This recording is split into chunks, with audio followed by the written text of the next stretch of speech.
Hello, Steve Abrams. You work as a supervisor here at the Center for Child and Family Development.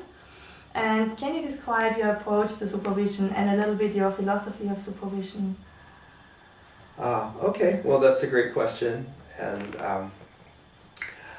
I think number one, I want to create a safe environment for my trainees and interns, and that means paying attention to how we all feel together, and like any environment, we all want to feel safe.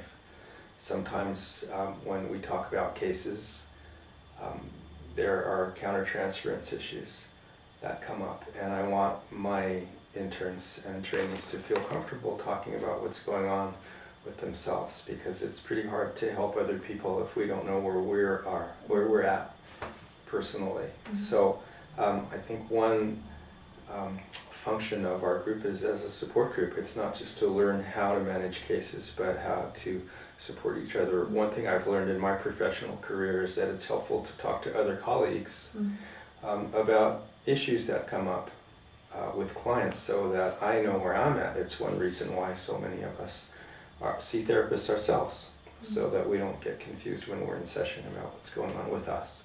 So I believe that it's important to create that kind of an environment in our group supervision. That's number one. When we talk about specific cases, I try to be goal-oriented.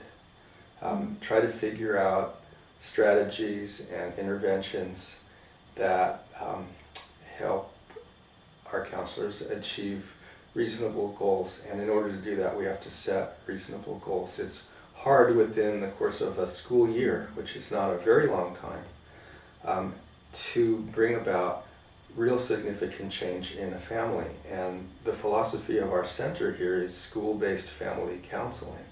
We are challenged to bring the parents in whenever we can.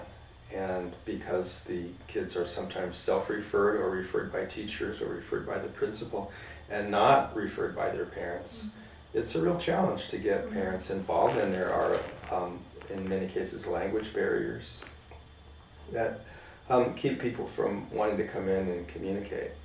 So it's a very challenging environment. It's not like in a private practice where a family comes in, or at least one member of a family really wants to come in, and they may be dragging other people, but at least there's somebody motivated. Sometimes in school counseling, the motivation isn't coming from anybody in the family at all, so it can be very challenging. And one reasonable goal, I think, is to help these children think about certain kinds of issues.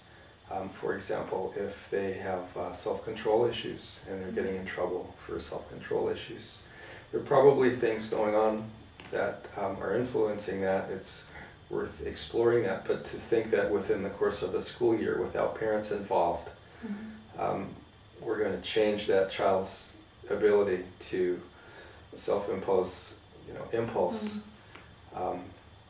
That's a tall order, but it's not such a tall order to get children to think about things in a different way than they've thought about them before. So I try to set reasonable goals with my group and be realistic about what we can accomplish. I don't suggest setting, I'm not afraid to set lofty goals. I think if you set goals too close, then that's as far as you get. But to be reasonable about it, I think that's sort of a basic philosophy about how I work with my group. Okay, thank you very much for talking to you, Steve.